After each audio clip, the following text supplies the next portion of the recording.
Chromosome ये thread like structure हुआ या ये वो स्ट्रक्चर हुआ जो कब प्रेजेंट रहता है सेल डिवीजन के टाइम पे। ओके, अब क्रोमोसोम और डीएनए इन दोनों चीज में डिफरेंस क्या रहता है कि डीएनए के साथ जब एडिशनल प्रोटीन एसोसिएट रहेंगे तब जाके वो स्ट्रक्चर जो बनेगा उसको क्या कहते हैं, क्रोमोसोम। ठीक है, अब यहाँ पे ये जो भी है क्रोमा मीन्स कलर्ड, ठीक है, एंड सोमोज मीन्स बॉडी। ओके, सो इसको कलर्ड बॉडी क्यों बोला है, बिकॉज ये कलर्ड बॉडी कहां पे दिखती है, ओनली ड्यूरिंग सेल डिविजन। ठीक है, सो ये जो भी कलर्ड बॉडी है इट ऑकर्स और प्रेजेंट ड्यूरिंग सेल डिविजन। ठीक है, और कलर्ड बॉडी क्यों बोला है, क्योंकि जो भी स्टेन इसको यूज किए गए किसके लिए, विजुअलाइजेशन करने के लिए, उसकी वजह से इसको कलर आता है। ठीक है, और सेल जो भी है ये सेल साइटोप्लाज्म में रहेगी, सेल के अंदर जो भी है साइटोप्लाज्म रहेगा, तो ये साइटोप्लाज्म की कंपैरिजन में ये डार्क कलर के देखते हैं, इसलिए इसको क्रोमोसोम बोला है। ठीक है, अब ये किससे बनती है, it is made up of thread like structure that is DNA. ठीक है, डीएनए डबल हेलिक्स रहता है, बट ये जो भी डीएनए रहेगा सिर्फ डीएनए प्रेजेंट रहेगा क्या, नहीं, ये डीएनए के साथ क्या एसोसिएटेड रहते हैं, प्रोटीन्स। सो ये जो भी प्रोटीन्स प्रेजेंट है डीएनए के साथ, इन दोनों को मिला के क्या बनेगा, क्रोमोसोम। बट क्रोमोसोम ये इसको अपन क्या बता सकते हैं, it is the most condense structure of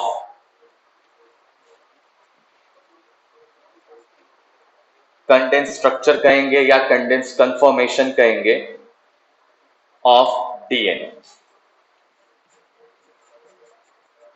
ठीक है, सबसे कंडेंस स्ट्रक्चर रहता है। अब यहाँ पे नॉर्मल डबल डीएनए हेलिक्स सबको पता है, ये दो स्ट्रैंड रहेंगे जो स्पाइरली अरेंज रहते हैं।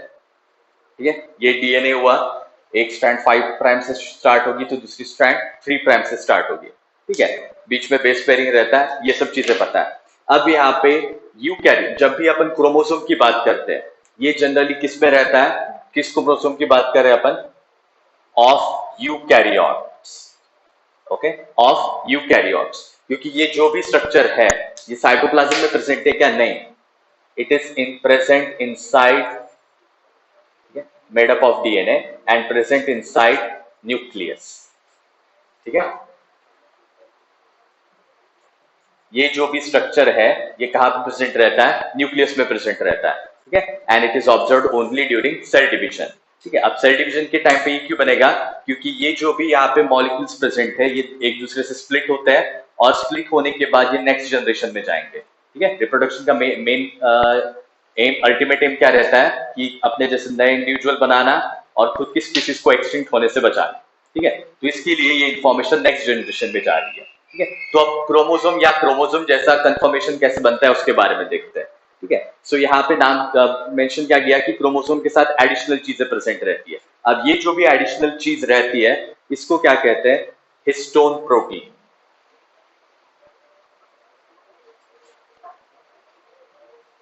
हिस्टोन एक ग्रुप ऑफ प्रोटीन है जो बेसिक अमाइनो एसिड से बनता है। ठीक है, ऐसा अमाइनो एसिड जिसमें बेसिक ग्रुप या जिसका पीएच कैसा रहेगा, basic.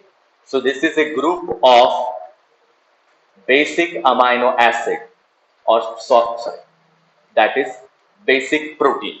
Okay, amino acid basic है, इसकी वजह से प्रोटीन का भी नेचर कैसा रहेगा, पीएच कैसा रहेगा, बेसिक। ओके, सो ये ग्रुप ऑफ बेसिक प्रोटीन है। ठीक है, अब यहाँ पे ये जो भी प्रोटीन रहते हैं ये सिर्फ किस में रहता है, in only present in case of eukaryote.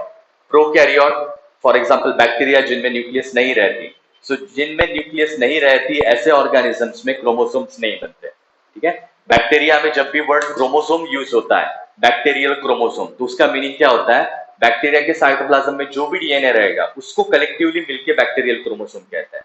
ठीक है, बट अगर अपन ट्रू सेंस या जिस स्ट्रक्चर को अपन ट्रूली क्रोमोसोम कहते हैं वैसा क्रोमोसोम सिर्फ और सिर्फ किस में रहता है, यूकैरियोट में।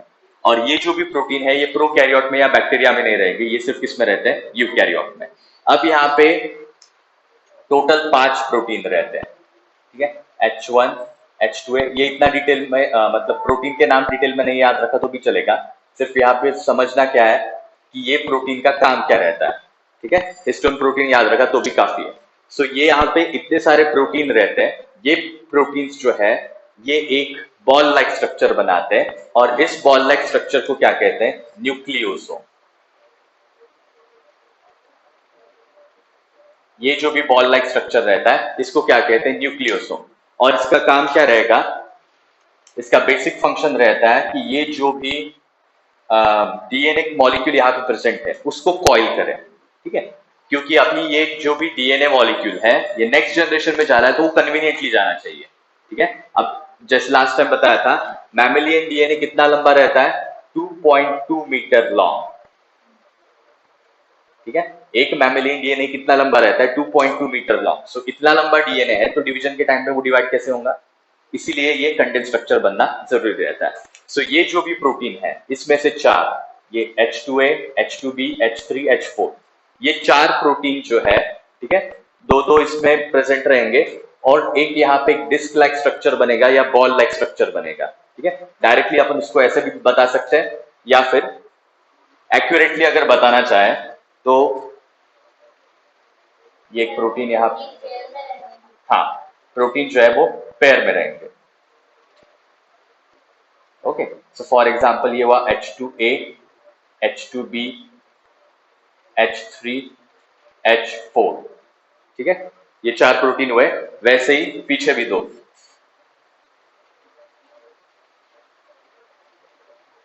ठीक है, H4 के पीछे H4, H3 के पीछे H3 एंड इन दोनों के पीछे ये।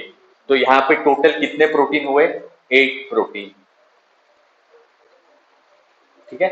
8 प्रोटीन का एक स्ट्रक्चर बनता है इसलिए उसको दूसरा नाम क्या रहता है, ऑक्टेमर, ठीक है। 8 है, मोनोमर है और ये एक बड़ा स्ट्रक्चर है, ठीक है। सो इसलिए उसको क्या बोला है, ऑक्टेमर। अब ये ऑक्टेमर का मेन काम क्या रहता है, ये जो भी डीएनए डबल हेलिक्स है, ये डीएनए डबल हेलिक्स जो है वो इसके अराउंड कॉइल होगा,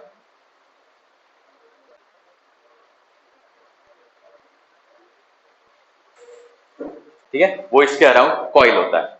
अब ये जो भी कॉइलिंग है इसकी वजह से क्या होगा, डीएनए की जो भी लेंथ है वो भी कम होगी, ठीक है, क्योंकि ऑब्वियसली उसको कंडेंस बनाना है तो डीएनए की ये जो भी जितनी भी लंबी लेंथ है वो अभी क्या होगी, कम होगी, ठीक है। तो जैसा यहाँ पे स्ट्रक्चर बनता है वैसा और एक ऑक्टेमर रहेगा, वैसा ही दूसरा ऑक्टेमर, वैसा ही तीसरा ऑक्टेमर, वैसा ही चौथा ऑक्टेमर, ओके।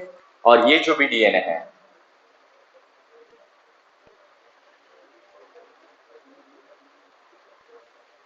ये ऐसा ऐसा इसकी तरफ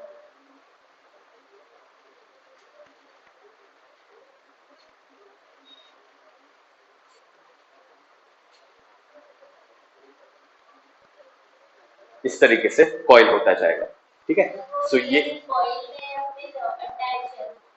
दोनों भी, ठीक है, मतलब जैसे हैंड है उसके ऊपर अपन वॉच पहनते हैं तो ये कॉइल हो रहा है, ठीक है। सो अल्टीमेटली यहाँ पे अटैचमेंट है क्योंकि ये प्रोटीन क्या बोला है, बेसिक, और डीएनए के ऊपर कौन सा चार्ज रहता है, नेगेटिव चार्ज रहता है क्योंकि ये एसिडिक नेचर वाला है, ठीक है।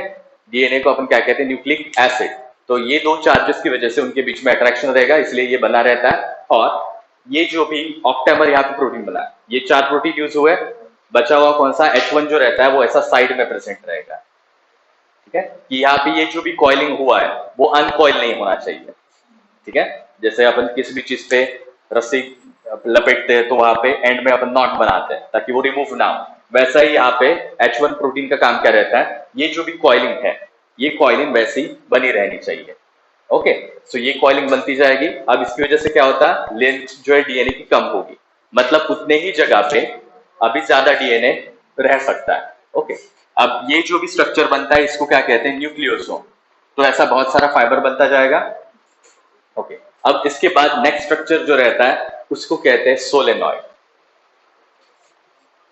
ये नाम याद नहीं रहे तो भी चलेगा, लेकिन यहाँ पे मेन चीज क्या है कि डीएनए का कंडेंसेशन क्यों हो रहा है और कैसे हो रहा है, ये मेन टॉपिक है यहाँ पे, ओके। सो ये यहाँ जो भी न्यूक्लियोसोम है ऐसे 6 न्यूक्लियोसोम जो है वो एक साथ प्रेजेंट रहेंगे, ठीक है। सो ये एक न्यूक्लियोसोम हुआ, वैसा ही दूसरा, थर्ड, फोर्थ, फिफ्थ, इस तरीके से, ठीक है। सो ऐसे न्यूक्लियोसोम रहेंगे, हर इसके ऊपर कॉइल रहेगा, 1.5 टन या 1.5 टन से ज्यादा कॉइलिंग रहता है इस ऑक्टेमर के ऊपर डीएनए का। सो ये ब्लैक बैंड यानी क्या, ये वो डीएनए हुआ जो इस न्यूक्लियोसोम पे क्या है, कॉइल्ड है, ठीक है। और दो न्यूक्लियोसोम के बीच में छोटा सा डीएनए रहेगा। अब सभी न्यूक्लियोसोम एक दूसरे के पास आ चुके हैं, तो ऑब्वियसली ये बीच वाला डीएनए कैसा, ऐसा वायर जैसा हैंग करेगा।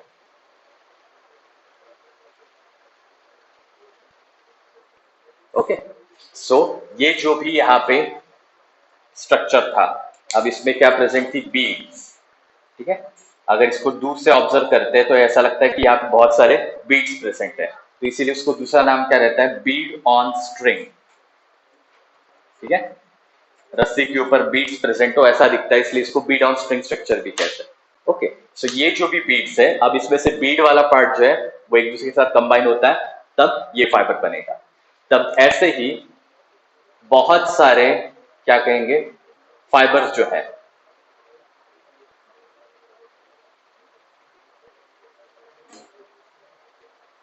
इस तरीके से कंबाइन हो गए।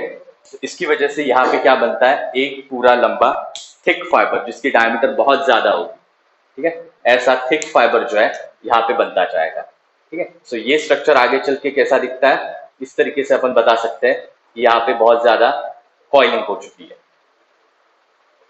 ओके, सो ये फोन की वायर की तरह दिखने को लगता है। ओके, सो यहाँ पे ये स्ट्रक्चर और ज्यादा कॉइल हो गया। ओके, अब जब यहाँ पे कभी भी डीएनए के साथ हिस्टोन प्रोटीन अटैच रहते हैं, ठीक है, तब उस फाइबर को अपन क्या कहते हैं, क्रोमैटिन फाइबर। ठीक है, तब उस फाइबर को नाम क्या दिया जाता है, क्रोमैटिन फाइबर। ओके, सो ये जो क्रोमैटिन फाइबर है इसमें और ज्यादा कॉइलिंग होगी। ठीक है, ये क्रोमैटिन फाइबर जो रहता है इससे और ज्यादा कॉइलिंग होती जाती है, और इससे भी ज्यादा जब कॉइलिंग होगी, ठीक है, सो उसके बाद एक क्लम्प या फिर क्या कहेंगे, एक आर्म की तरह स्ट्रक्चर बनने को लगता है। ठीक है, अब ये जो भी कॉइलिंग है, ये क्रोमोसोम, ये जो कैरेक्टरिस्टिक स्ट्रक्चर रहता है क्रोमोसोम का, ये सेंट्रोमियर हुआ, इसके बाद ये आर्म, ऐसा ही दूसरा आर्म बनेगा, ऐसा ही थर्ड आर्म बनता है, और ऐसा ही फोर्थ आर्म बनेगा। सो ये जो भी क्रोमैटिन फाइबर था वो और ज्यादा कॉइल होता जाएगा। सो कॉइल होते होते होते होते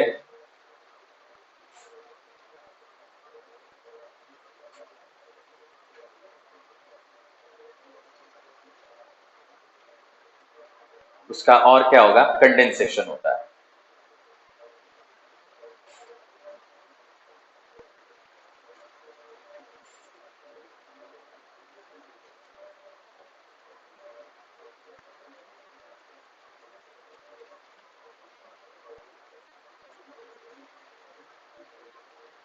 ओके, अब यहाँ पे ये जो भी एक स्ट्रक्चर यहाँ पे बन रहा है इसको क्या कहते हैं, क्रोमैटिन। ठीक है, क्रोमोसोम का जो ये आर्म रहता है उसको क्या कहते हैं, क्रोमैटिड। अब ऐसे चार क्रोमैटिड है, तो ये सभी चारों क्रोमैटिड को मिलके क्या कहते हैं, क्रोमोसोम। ठीक है, ये चारों क्रोमैटिड्स को मिलके क्या कहते हैं, क्रोमोसोम। ठीक है, तो ये जो भी डबल हेलिक्स वाला डीएनए था, ये पहले कंडेंस होगा, उसके बाद न्यूक्लियोसोम बनता है, न्यूक्लियोसोम और कंडेंस होता है तब सोलेनॉइड फाइबर बनेगा, सोलेनॉइड फाइबर और कंडेंस होता है तब क्रोमैटिन फाइबर बनता है। अब क्रोमैटिन फाइबर और कंडेंस होगा तो क्रोमैटिड यानी एक आर्म बनता है, वैसे ही चार आर्म बनेंगे तो यह क्या हुआ, कंप्लीट क्रोमोसोम का स्ट्रक्चर। तो जब भी अपन सेल डिवीजन में क्रोमोसोम वर्ड यूज करते हैं या क्रोमोसोम बताते हैं, ये क्रोमोसोम का स्ट्रक्चर कैसा रहता है, ऐसा, और वो इतना ज्यादा कंडेंस होने के बाद बनता है। ओके, अब यहाँ पे क्रोमोसोम हमेशा इस फॉर्म में क्यों भी प्रेजेंट नहीं रहेगा, ये एक नॉर्मल सेल में हमेशा डीएनए इस फॉर्म में प्रेजेंट क्यों नहीं रहता। ठीक है, अब ये स्ट्रक्चर क्यों बना है, फॉर कन्वीनियंस, काय की कन्वीनियंस, कि डिवीजन के टाइम पे कोई प्रॉब्लम ना आए। ठीक है, डिवीजन के टाइम पे प्रॉब्लम ना आए, इसलिए ये कन्वीनियंस के लिए ये स्ट्रक्चर बना है। नॉर्मली ये जो भी यहाँ पे डीएनए है, डे टू डे लाइफ में सेल जो भी काम कर रही है, इस सेल में ये सीक्वेंसेस काम में आने वाला है। ठीक है, सो ये सीक्वेंसेस काम में आएंगे तो ये इतने ज्यादा कंडेंस रहेंगे तो अनकॉइल करने में ही ज्यादा टाइम चला जाएगा। इसकी वजह से ये क्रोमोसोम जो है सिर्फ डिवीजन के टाइम पे बनते हैं, बाकी टाइम पे नहीं बनता, क्योंकि बाकी टाइम पे ये डीएनए सीक्वेंस का काम है। ठीक है, इसलिए ओके, सो ये हुआ कैसा, क्या क्रोमोसोम का स्ट्रक्चर क्या रहता है और क्रोमोसोम एक्चुअली बनता कैसे है।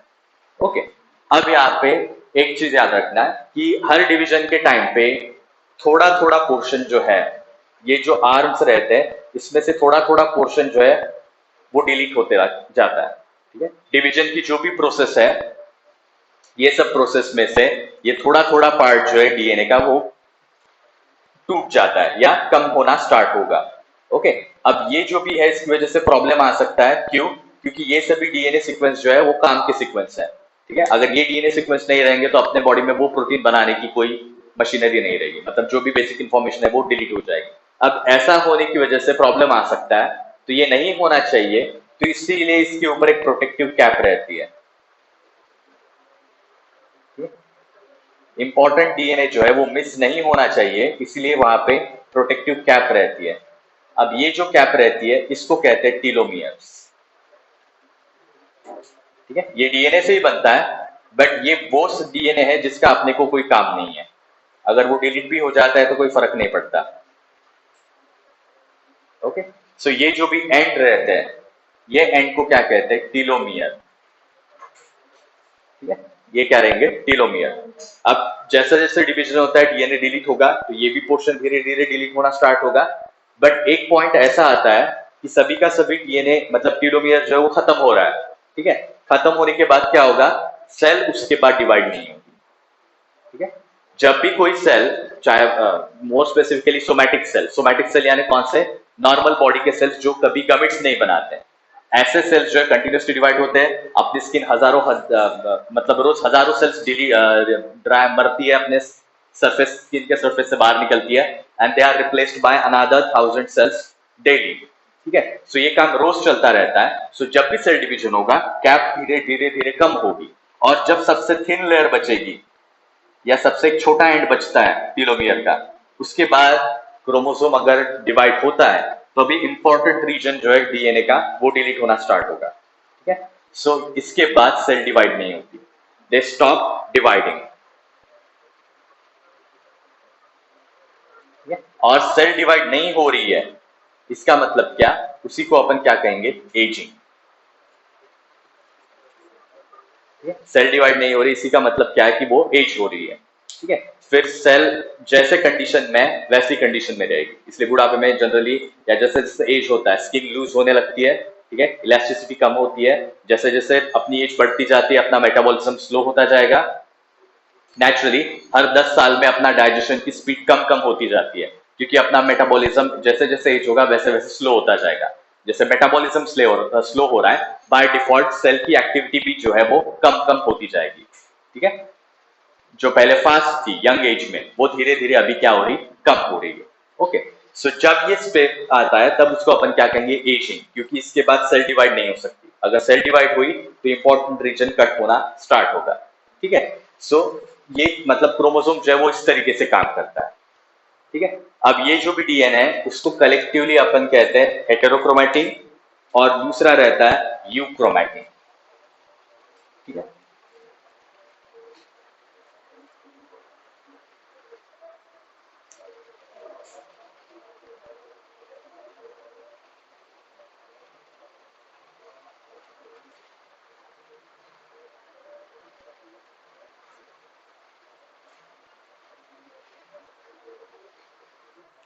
हेटेरोक्रोमैटिन वो पार्ट हुआ जो सबसे ज्यादा कंडेंस्ड रहता है। और जब भी क्रोमोसोम का स्ट्रक्चर स्टडी करते हैं तो वहां पे क्रोमोसोम के लाइट और डार्क कलर के बैंड दिखाई देते हैं। तो इसमें से ये जो भी डार्क कलर के बैंड रहते हैं वो कौन सा रहता है? Highly condensed DNA. ठीक है, सो ये जो हाईली कंडेंस्ड रहता है उसको कहते हैं हेटेरोक्रोमैटिन। ठीक है, हाईली कंडेंस्ड क्या है? डीएनए। तो ये जो भी हाईली कंडेंस्ड डीएनए है इसका काम सेल को हमेशा नहीं रहता। ठीक है, लाइफ टाइम में कभी एक ही बार काम में आएंगे ये सीक्वेंसेस, या कभी भी काम में नहीं आते हैं। ठीक है, तो ऐसा जरूरी नहीं है कि ये वो डीएनए का पार्ट है जो हमेशा काम में आता है, ये जनरली काम में नहीं आता, या उसको चंक डीएनए भी कहते हैं।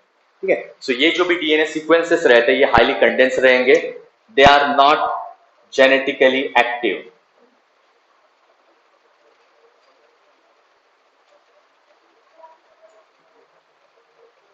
जेनेटिकली कह सकते हैं या मेटाबॉलिकली भी कह सकते हैं कि ये वो सीक्वेंसेस है जिसका ज्यादा काम नहीं पड़ता।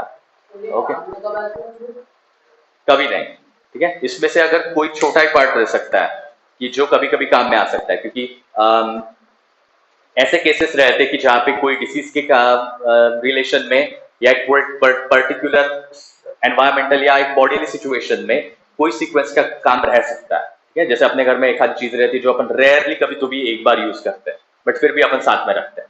ठीक है, वैसा हो। तो ये जो भी सीक्वेंसेस रहते हैं वो एक ही बार काम में आ सकते हैं या कभी भी नहीं आएंगे।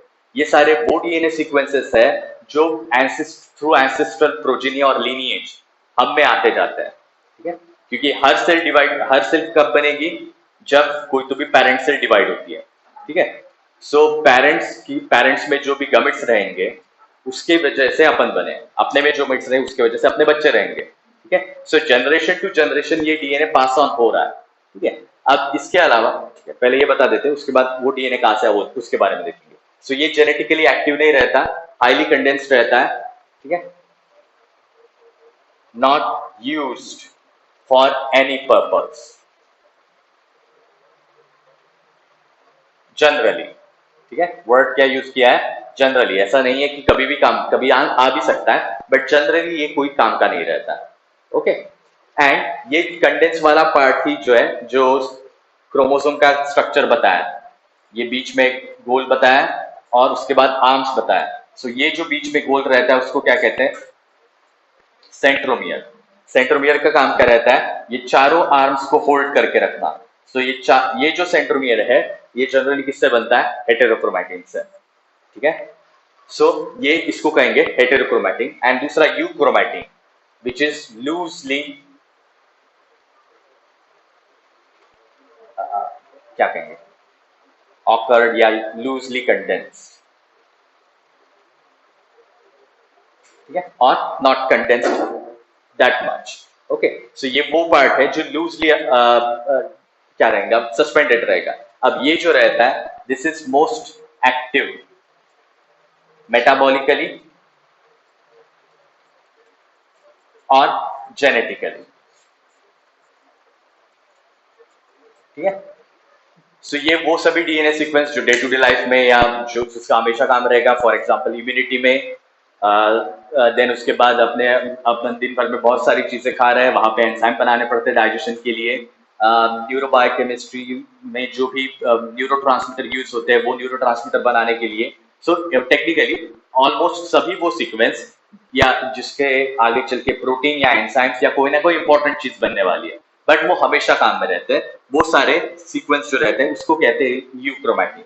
तो अगर डीएनए ये क्रोमोसोम जिसको अपन ने कलर्ड बॉडी बोला, तो ये कलर्ड बॉडी में heterochromatin which appears more dark.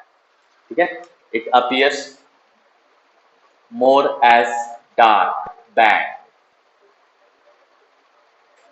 ठीक है, एंड यूक्रोमैटिन जो रहता है इट अपीयर्स लाइट। ठीक है, ये उसके कंपैरिजन में कैसा दिखता है, लाइट दिखता है। ठीक है, सो ये डिफरेंस रहता है यूक्रोमैटिन और हेटेरोक्रोमैटिन में। ओके, सब टीलोमियर, सेंट्रोमियर, ये जो भी रीजन है यहाँ पे ज्यादा से ज्यादा कौन सा रीजन रहेगा, हेटेरोक्रोमैटिन वाला पार्ट। ठीक है, अब डीएनए में भी जब भी अपन न्यूक्लियस की बात करते हैं, ये न्यूक्लियस रहता है, यहाँ पे न्यूक्लियोलस रहेगा, और जो भी डीएनए उसको अपन ऐसे बताते हैं। ओके, जो भी डीएनए उसको ऐसे बताते हैं। तो ये जनरली क्रोमैटिन फाइबर रहेगा, या फिर जो न्यूक्लियोसोम मॉडल बताया था उस फॉर्म में ये डीएनए प्रेजेंट रहता है। अब इसमें से भी कुछ पार्ट जो रहता है ऐसा बहुत ज्यादा कंडेंस रहता है। सो जनरली वो सभी रीजन जो बहुत ज्यादा कंडेंस रहेंगे न्यूक्लियस में भी, वो भी कौन से रहते हैं, हेटेरोक्रोमैटिन।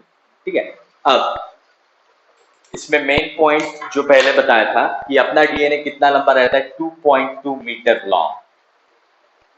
ठीक है, इतना लंबा डीएनए की जरूरत क्या है, तो इसके दो रीजन है। ठीक है, फर्स्ट ऑफ ऑल अपन सुपर स्पेशलाइज्ड ऑर्गेनिज्म है या हाईली स्पेशलाइज्ड कहेंगे, इवोल्यूशन में सबसे ऊपर है। अपने हर चीज के लिए अलग अलग बॉडी स्ट्रक्चर डेजिग्नेटेड है। रेस्पिरेशन के लिए लंग्स है, सर्कुलेशन के लिए हार्ट है। ठीक है, एक डाइजेस्टिव सिस्टम एंटायरली सिर्फ फूड डाइजेशन और एब्जॉर्प्शन के लिए डेडिकेटेड रहती है। किडनीज जो सिर्फ एक्सक्रीशन एंड ऑस्मोरेगुलेशन का काम करती है। प्लांट में ऐसा लेबर ऑफ डिवीजन नहीं रहता, यहाँ पे हर एक चीज के लिए, हाँ रूट स्टेम लीव्स ये डिवीजन है वहां पे, और वो अपने अपने काम भी करते हैं, बट ऐसा नहीं है कि वहां पे एक्सक्रीशन सिर्फ प्लांट का एक ही टिश्यू कर रहा है और बाकी कोई नहीं करेंगे। सो हर प्रोसेस प्लांट के हर टिश्यू में हर सेल कर सकती है। ठीक है, एनिमल्स में जनरली ऐसा नहीं रहता। ठीक है। सो जब इतनी डिग्री ऑफ स्पेशलाइजेशन रहती है तो हर सेल में हर सेम ही डीएनए सीक्वेंस एक्टिव रहेगा क्या? हमेशा नहीं। जो पर्टिकुलर सेल एक पर्टिकुलर काम के लिए डेजिग्नेटेड है वो डीएनए सीक्वेंस वहां पे ज्यादा एक्टिव रहेंगे, बाकी के डीएनए सीक्वेंस वहां पे कम एक्टिव रहता है। ओके, सो सुपर स्पेशलाइजेशन होने की वजह से एक्सप्रेशन जो है कैरेक्टर का ऐसा वैरिड रह सकता है। दूसरा, जो हेटेरोक्रोमैटिन वाला पार्ट बताया था, ये डीएनए अपने में कहां से आया?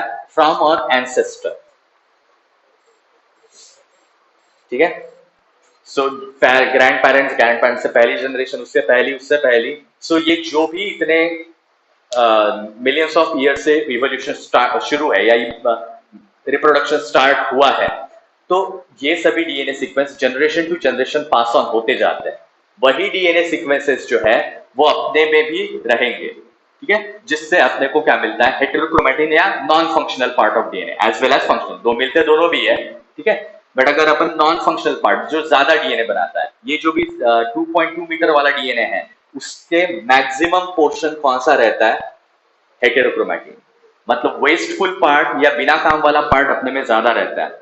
यूक्रोमैटिन उसके कंपैरिजन में बहुत छोटा रीजन बनाता है। मतलब काम के जो सीक्वेंसेस रहते हैं वो एक्चुअली बहुत कम है, बिना काम वाले सीक्वेंसेस एक्चुअली ज्यादा है। ठीक है, इसका फंक्शन फुल्ली अपने को पता नहीं है, अपने में प्रेजेंट रहे तो ये पता है, जो अभी एक्सप्लेन करते हुए बताया कि लाइफ टाइम में कभी एक आध बार वो काम में आ सकता है, इतना ही अपने को पता है। बट इससे ज्यादा अपने को अब तक मतलब उसके बारे में उतनी रिसर्च नहीं हुई। ठीक है, ये एक बात। और दूसरा, ये फालतू का डीएनए अपने में आया कहां से? अगर वो कोडिंग नहीं है तो उसकी अपने को जरूरत क्या रहती है? ओके, सो कल अपन ने जीन के बारे में बताया था कि जीन्स क्या मतलब जेनेटिक्स क्या है, हेरिडिटरी और वेरिएशन क्या रहता है। ठीक है, प्रोकैरियोट और यूकैरियोट में मेन डिफरेंस सबको पता है कि प्रोकैरियोट में न्यूक्लियस नहीं रहती, यूकैरियोट में न्यूक्लियस रहती है। दूसरा डिफरेंस क्या कि प्रोकैरियोट में क्रोमोसोम नहीं बनता, तो प्रोकैरियोट में हिस्टोन भी नहीं रहता, बट यूकैरियोट में प्रेजेंट रहता है। एंड थर्ड, प्रोकैरियोट में सेल ऑर्गेनेल्स नहीं रहते, माइटोकॉन्ड्रिया, क्लोरोप्लास्ट, गोल्जी बॉडीज, ये सभी सेल ऑर्गेनेल किस में रहते हैं? यूकैरियोट में रहते हैं, नॉट इन प्रोकैरियोट। ओके, इसके अलावा और डिफरेंस क्या रहता है? अगर सिर्फ स्पेसिफिकली डीएनए डबल हेलिक्स की बात करते हैं तो यहाँ पे जीन्स जो रहते हैं उसमें दो सीक्वेंस रह सकते हैं, एक को कहते हैं इंट्रॉन्स और दूसरे को कहते हैं एक्सॉन्स। ठीक है, ये दो चीजें याद रखना। इंट्रॉन्स का मीनिंग क्या होता है? These are interrupting sequences.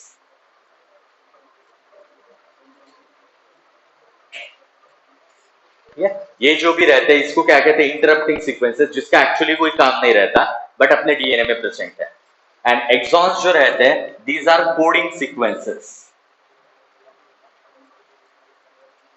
जिसका एक्चुअली अपने को काम है। मतलब जो भी प्रोटीन सेंट्रल डोग्माटिकल प्रोसेस बताई थी, ट्रांसलेशन में जो भी सीक्वेंसेस है वो कौन से रहते हैं? एक्सॉन्स के। ठीक है, अब ये यहाँ पे इंपॉर्टेंट क्यों है?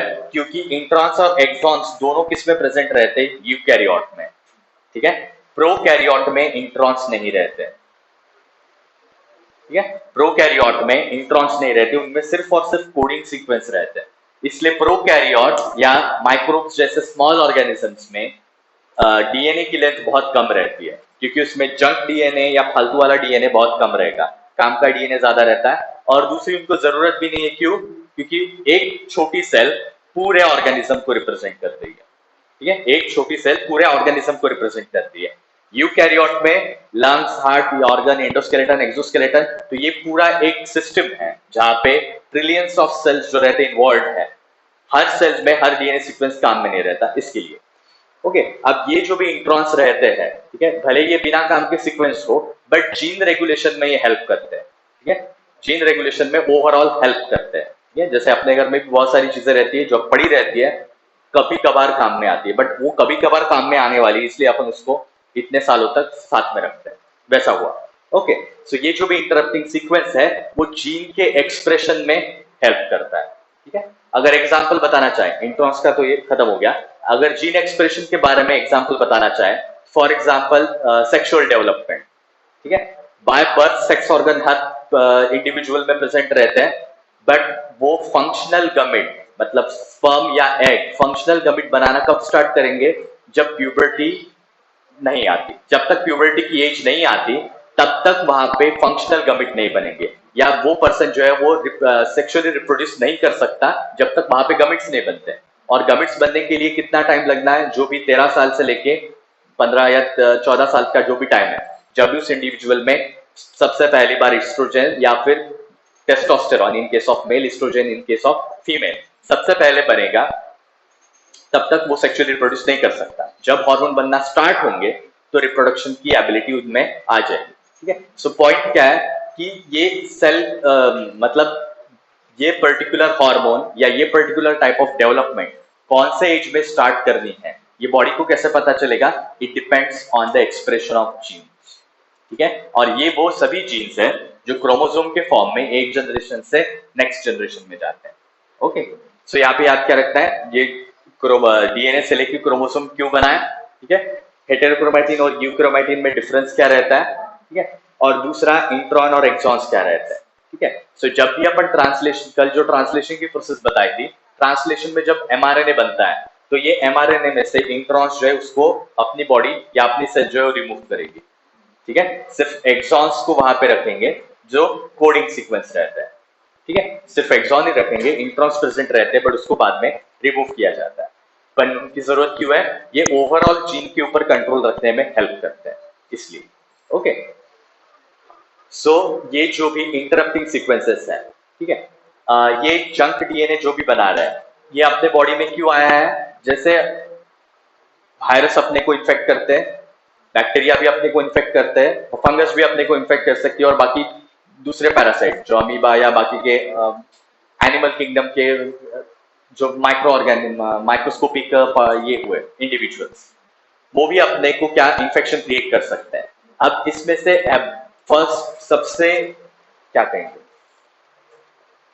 वायरसेस जो रहते हैं ये एक पैथोजेनिक क्रिएचर है जो क्या रहता है, ऑब्लिगेटरी पैरासाइट। ठीक है, पैरासाइट यानी जो लिविंग ऑर्गेनिज्म के ऊपर डिपेंड रहते हैं, ऑब्लिगेटरी यानी कंपलसरी, क्योंकि क्लासिफिकेशन के वीडियो अगर तुम लोगों ने देखे होंगे तो आपको पता चलता है कि जो भी 5 किंगडम सिस्टम क्लासिफिकेशन है, plant, animal, bacteria, fungi, protista, ये छोड़ के भी और दूसरे ऑर्गेनिजम्स रहते हैं जिसमें से एक रहता है वायरस। अब इसको 5 किंगडम सिस्टम में ऐड क्यों नहीं किया है, क्योंकि इसमें साइटोप्लाज्म नहीं रहता, न्यूक्लियस नहीं रहती, खुद की मशीनरी नहीं रहती है, और ये डिवीजन के लिए या रिप्रोडक्शन के लिए कंप्लीटली किसके ऊपर डिपेंड रहता है, होस्ट सेल के ऊपर।